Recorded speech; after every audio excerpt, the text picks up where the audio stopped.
துல்கர்னைன் என்று சொல்லப்படுகிற ஒரு இறை விசுவாசி, நல்ல அடியார். அவருக்கு உலகம் முழுக்க பல இடங்களிலும் சுற்றித் திரிந்து வருகிற பொழுது இந்த யாஜூஜ் மாஜூஜினுடைய கூட்டத்தினுடைய தொல்லைகள் தாங்காமல் அந்த மக்கள் போய் முறையிட்ட சம்பவத்தை அல்லாஹு தஆலா 18வது அத்தியாயத்தின் 83 இருந்து 98 வரை உள்ள வசனங்களிலே நீங்கள் பார்க்கலாம். அந்த மக்கள் முறையிட்ட சம்பவம். அந்த மக்கள் முறையிடுகிறார்கள். இப்படி ஒரு அழிச்சாட்டிய கும்பல், இவர்களுடைய கொடுமைக்கு எல்லையே கிடையாது. சொத்துக்களை சூறையாடுகிறார்கள், பிணம் மக்களை கொன்று குவிக்கிறார்கள். இவர்களிடமிருந்து எங்களை நீங்கள் காப்பாற்றுவதாக இருந்தால் ஏதாவது பொருளாதாரம் தந்து உதவுகிறோமே என்று அந்த மக்கள், பாதிக்கப்பட்ட மக்கள் துல்கர்னைன் என்பவரிடத்திலே சொல்லுகிற காரணத்தினால், துல்கர்னைன் என்ன செய்கிறார்?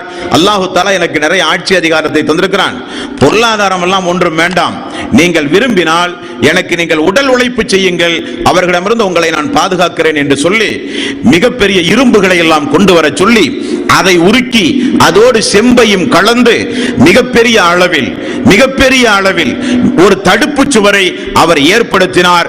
அந்த தடுப்பு சுவர் ஆர்மீனியா, ஆதர்பைஜான் என்று சொல்லப்படுகின்ற 2 மலைகளுக்கு மத்தியில் ஒரு தடுப்பு சுவரை அவர் ஏற்படுத்தினார்.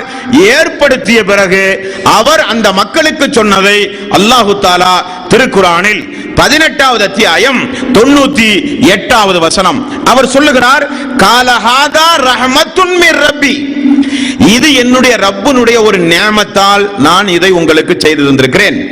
ஃபைதா ஜாஹ வஅது ரப்பி ஜஅலஹு தக்கா, அல்லாஹ் தஆலா நாடுகிற பொழுது இந்த சுவரையும் அவர்கள் உடைத்து வெளியே வருவார்கள். வகான வஅது ரப்பி ஹக்கா, அல்லாஹ்வுடைய வாக்கு நிச்சயம் உண்மையாகும். இதெல்லாம் ஒரு தற்காலிக ஏற்பாடு உங்களுக்கு நான் செய்கிறேன்.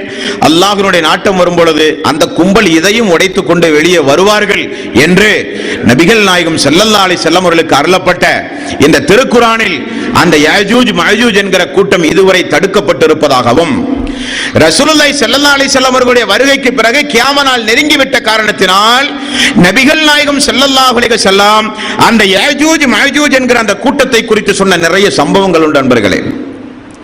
ஒரு நபித்தோழர் சொல்கிறார், யா ரசூலல்லாஹ், அந்த 2 மலைகளுக்கு மத்தியில் யாஜூஜ் மாஜூஜை தடுப்பதற்காக வேண்டி கட்டப்பட்ட அந்த சுவரை நான் பார்த்திருக்கிறேன் யா ரசூலல்லாஹ். பல வண்ண கோடுகள் உள்ள ஒரு துணியை போல நான் அந்த மதுல் சுவரை நான் பார்த்தேன் என்று சொல்லும் பொழுது நபிகள் நாயகம் ஸல்லல்லாஹு அலைஹி வஸல்லம், நீங்கள் பார்த்த அடையாளம் உண்மைதான், அந்த சுவர் அப்படித்தான் இருக்கும் என்றும் ரசூலுல்லாஹி ஸல்லல்லாஹு அலைஹி வஸல்லம் அவர்கள் சொன்ன செய்தி புகாரியில் 3345வது நபிமொழியாக நீங்கள் பார்க்கலாம் நண்பர்களே.